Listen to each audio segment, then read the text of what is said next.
कहानी की शुरुआत में हम इसके मेन लीड जेंसू को देखते हैं। वो इस समय काफी दुखी है और अंदर से बिल्कुल टूटा हुआ महसूस कर रहा है, क्योंकि अभी एक दिन पहले ही उसकी वाइफ की मौत हो गई, जिससे वो काफी ज्यादा प्यार करता था।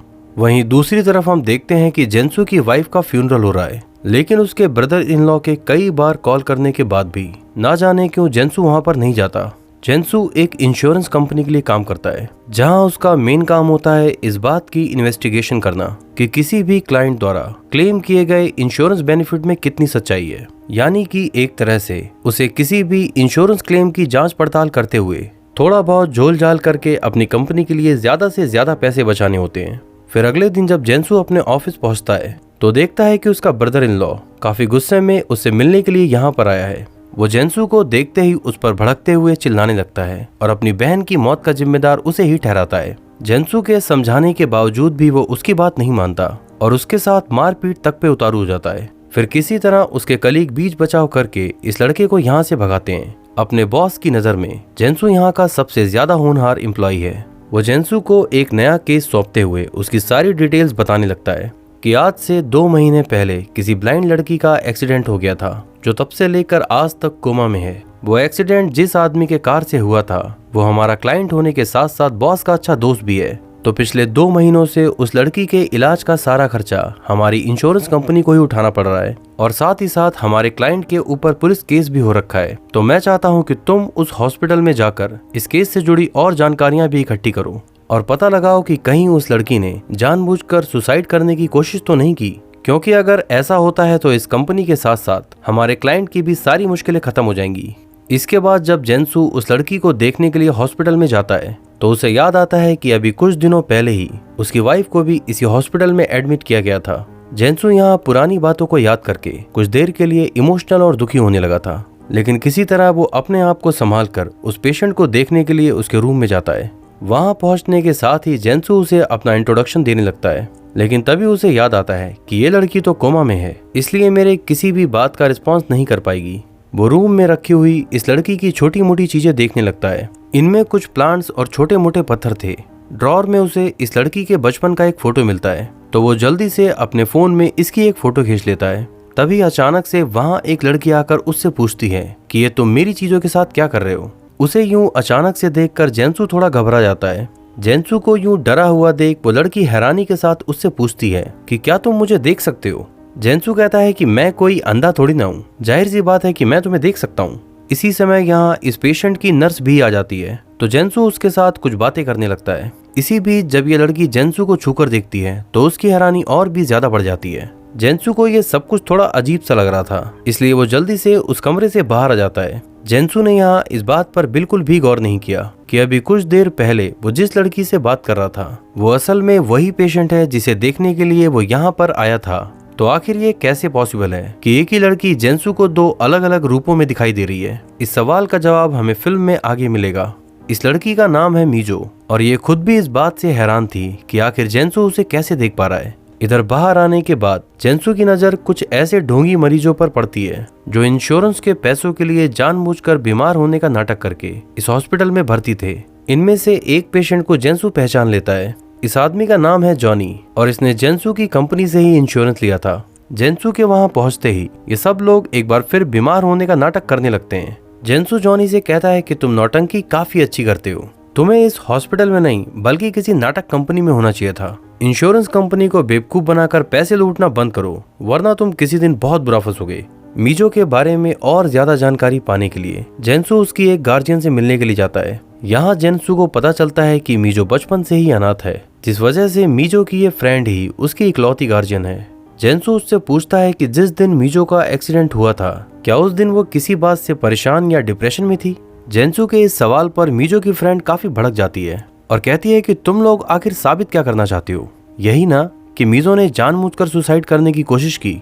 तुमसे पहले भी तुम्हारी कंपनी के कई लोग यहाँ आकर मुझसे यही सवाल पूछ चुके हैं, लेकिन मैं इन सारे सवालों का सिर्फ एक ही जवाब दूंगी कि मीजो एक बहुत ही जिंदा दिल और खुश मिजाज लड़की है, इसलिए वो जानबूझकर ऐसा कभी नहीं कर सकती। इसलिए मेरा मानना है कि इस एक्सीडेंट में पूरी की पूरी गलती उस कार वाले की ही रही होगी। जेंसू वहां से वापस आने के बाद इस केस की थोड़ी और स्टडी करता है। यहाँ उसे पता चलता है कि एक्सीडेंट स्पॉट पर मीजो का सारा सामान मिला, लेकिन पुलिस को वहाँ ऐसी कोई स्टिक नहीं मिली जो ब्लाइंड लोग कहीं आने जाने के लिए यूज करते हैं। वो सोचने लगता है कि एक ब्लाइंड लड़की बिना स्टिक और बिना किसी गार्जियन के उस रोड पर क्या कर रही थी। फिर अगले दिन जेंसू की मदर इन लॉ उससे मिलने के लिए उसके घर पर आती हैं। वो अपने बेटे की गलती के लिए जेंसू से माफी मांगती हैं और इसके बाद वो जेंसू के बेडरूम की साफ सफाई करना चाहती थी, क्योंकि अपनी वाइफ के मरने के बाद जेंसू आज तक उस बेडरूम के अंदर नहीं गया। लेकिन जेंसू कुछ बहाना बनाकर उन्हें मना कर देता है। यहाँ से जाने से पहले वो जेंसू को खाने के लिए वो डिश दे के जाती हैं जो वो अपने घर से खास जेंसू के लिए ही बनाकर लाई थी।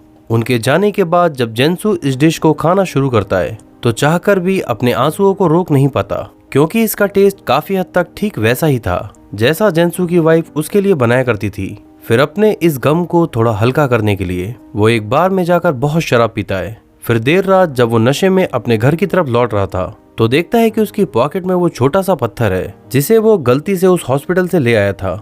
मीजो के इस पत्थर को वापस रखने के लिए वो फिर से हॉस्पिटल जाता है। वो देखता है कि मीजो इस समय हल्के फुल्के होश में है, लेकिन उसकी हालत इतनी ज्यादा खराब थी कि वो कुछ भी रिएक्ट नहीं कर सकती। जेंसू उससे कहता है कि क्या तुम्हें डर नहीं लगता?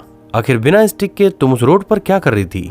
मीजो के पास बैठकर वो कुछ देर तक यूं ही बड़बड़ाते रहता है और फिर नींद के नशे में चूर होकर उसी फर्श पर सो जाता है। फिर अगली सुबह जागने के बाद जब उसका नशा उतरता है तो कल रात के लिए मीजो को सॉरी बोलकर वो उस कमरे से बाहर आ जाता है। बाहर आने के बाद वो देखता है कि कल वाली वो लड़की किसी छोटे बच्चे के पास बैठी हुई थी। उससे बात करने के लिए वो जल्दी से वहां पर जाता है, लेकिन तब तक ये लड़की वहां से गायब हो चुकी थी। जेंसू उस बच्चे से पूछता है कि अभी जो लड़की यहाँ बैठी हुई थी वो कहाँ गई। वो बच्चा कहता है कि मैंने यहाँ किसी लड़की को नहीं देखा, मैं तो काफी देर से यहाँ अकेला ही बैठा हूँ। जेंसू को लगता है कि शायद उसकी आंखों को कुछ धोखा हुआ है। इसके बाद वो जॉनी के पास जाकर उसे बीमार होने का ये नाटक बंद करने को कहता है।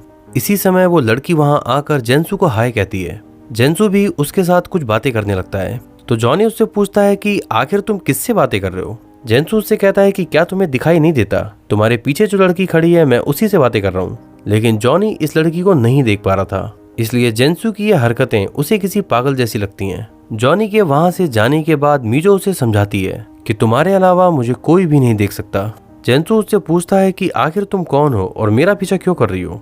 वो कहती है कि मेरा नाम मीजो है और मैं वही लड़की हूँ जो पिछले 2 महीने से कोमा में है। जेंसू को उसकी बातें किसी मजाक जैसी लगती हैं, इसलिए वो उसे इग्नोर करके वहां से जाने लगता है। लेकिन इसी समय ये दोनों एक आईने के सामने पहुंचते हैं। जेंसू देखता है कि इस आईने में वो तो नजर आ रहा है, लेकिन ये लड़की उसमें दिखाई नहीं देती। ये देखते ही डर के मारे जेंसू की हवा टाइट हो जाती है और वो भूत भूत चिल्लाते हुए उस हॉस्पिटल से भाग जाता है। घबराहट की वजह से जेंसू को रात भर नींद नहीं आती। वो यही सोच रहा था कि ये लड़की सच में भूत है या मेरे साथ कोई मजाक किया गया है। फिर अगले दिन वो हॉस्पिटल की सीसीटीवी फुटेज चेक करता है और उसे नजर आता है कि हर जगह वो अकेला ही था। इन रिकॉर्डिंग्स में उसे कहीं भी मीजो नजर नहीं आती।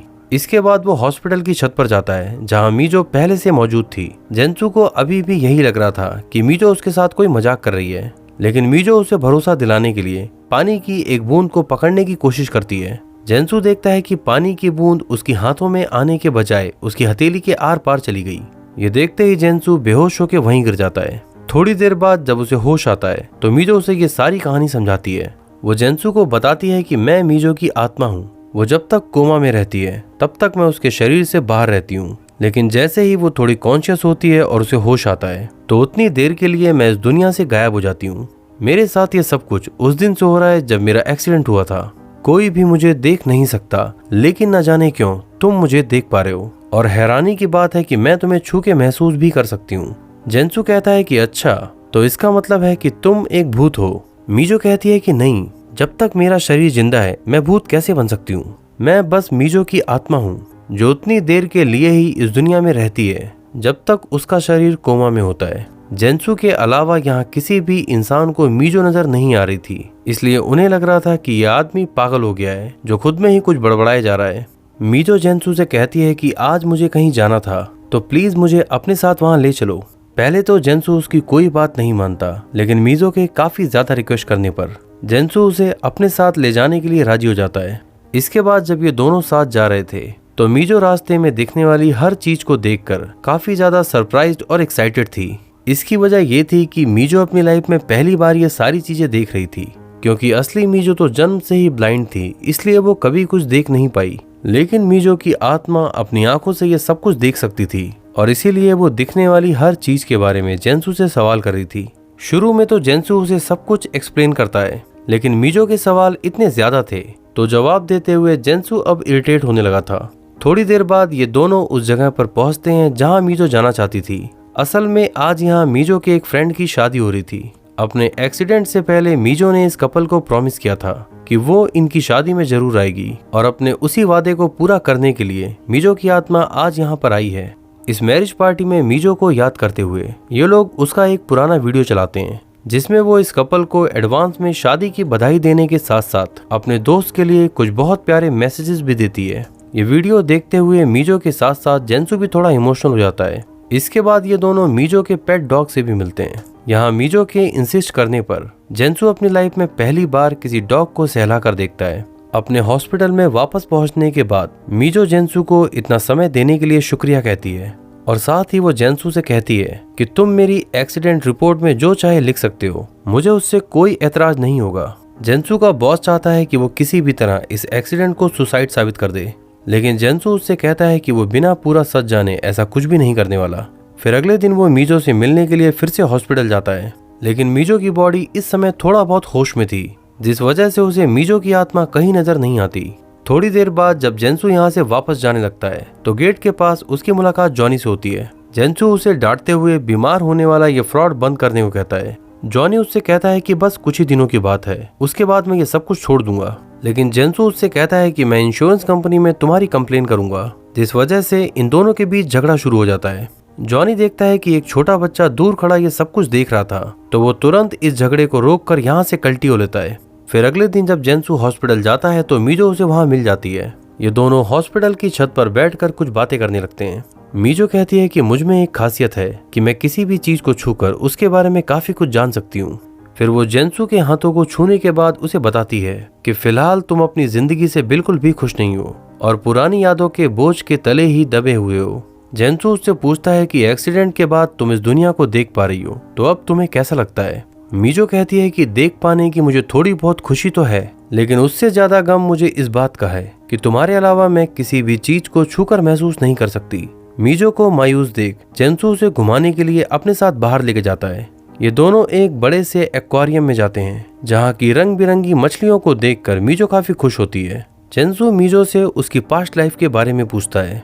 मीजो उसे बताती है कि जन्म से ही ब्लाइंड होने की वजह से जब वो 4 साल की थी तब उसकी माँ ने उसे किसी अनाथालय में छोड़ दिया, इसलिए मैंने कभी अपनी माँ को नहीं देखा, सिर्फ उनकी आवाज सुनी है।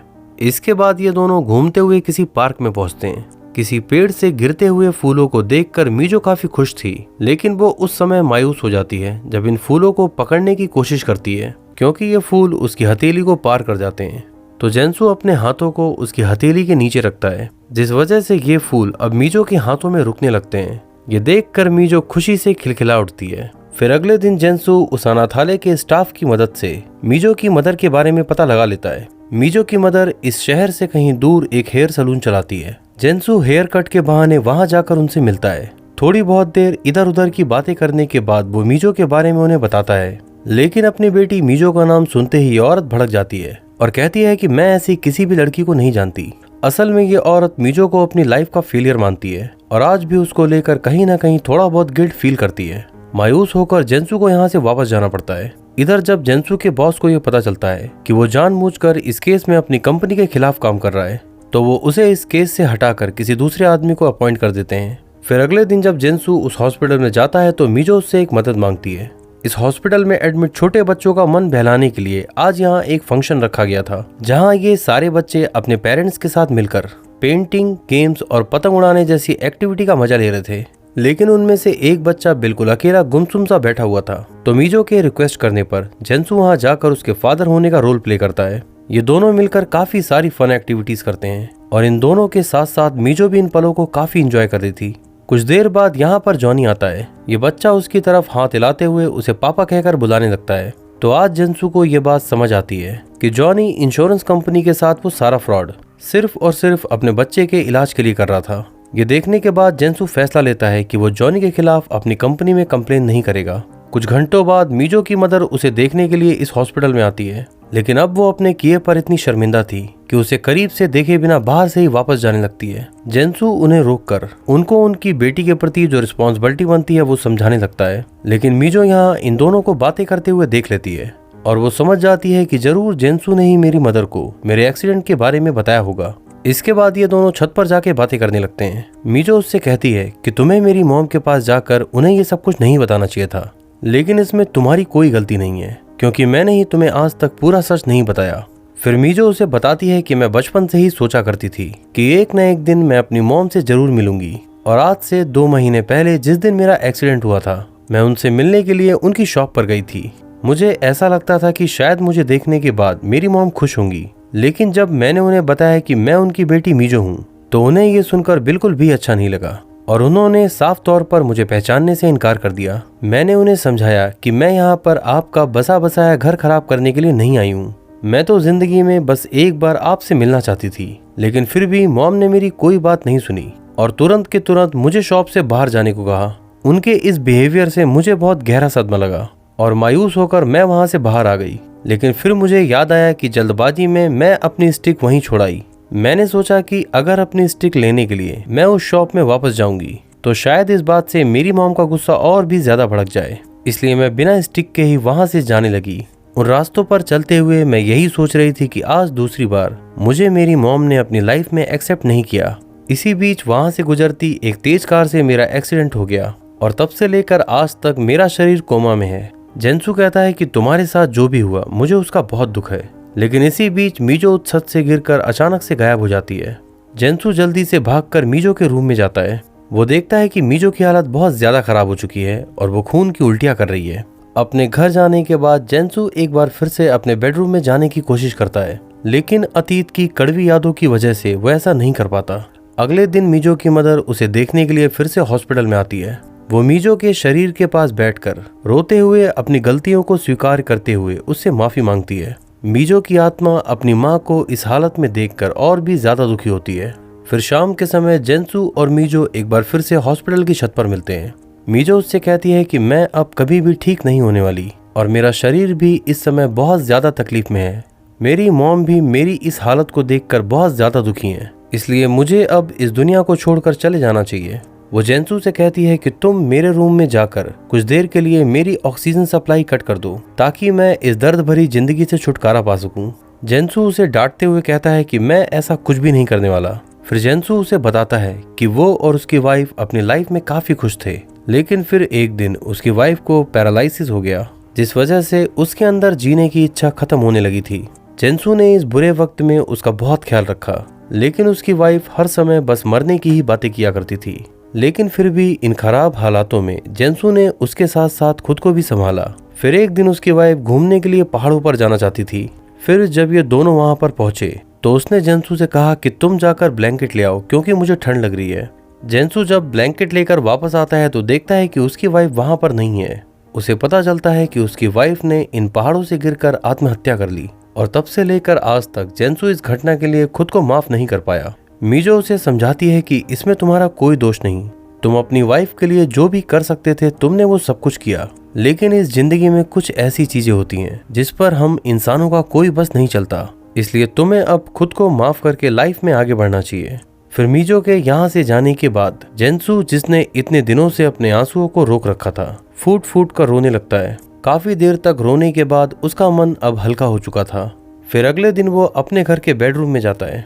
यहाँ साफ सफाई करते हुए उसे अपनी वाइफ की बहुत सारी पुरानी बातें याद आने लगती हैं, लेकिन जेंसू अब फैसला कर चुका था कि अपनी वाइफ की इन यादों से दूर भागने के बजाय वो इन्हें अपनी जिंदगी के सबसे अच्छे पलों के रूप में याद रखेगा। इसके बाद वो मीजो को देखने के लिए हॉस्पिटल में जाता है। मीजो का शरीर इस समय थोड़ा बहुत होश में था। वो समझ जाती है कि जेंसू उसे यहाँ इस दर्द भरी जिंदगी से छुटकारा दिलाने के लिए आया है। जेंसू उसकी हथेलियों को छूता है तो मीजो की आंखों से आंसू गिरने लगते हैं, जिसका मतलब ये था कि वो अब इस दुनिया को छोड़कर दूर जाने वाली है। फिर जेंसू कुछ देर के लिए उसकी ऑक्सीजन सप्लाई को कट कर देता है, जिस वजह से मीजो की मौत हो जाती है। फिल्म के आखिरी सीन में हम जेंसू को उसके घर की तरफ वापस जाते हुए देखते हैं। उसे अब ये बात समझ आ चुकी थी कि जिंदगी और मौत हम इंसानों के हाथ में नहीं है, इसलिए किसी की कड़वी यादों को अपने जहन में रखने से बेहतर है कि हम सिर्फ अच्छे पलों को ही याद रखें। और इसी इमोशनल एंडिंग के साथ ये फिल्म यहाँ पर समाप्त होती है।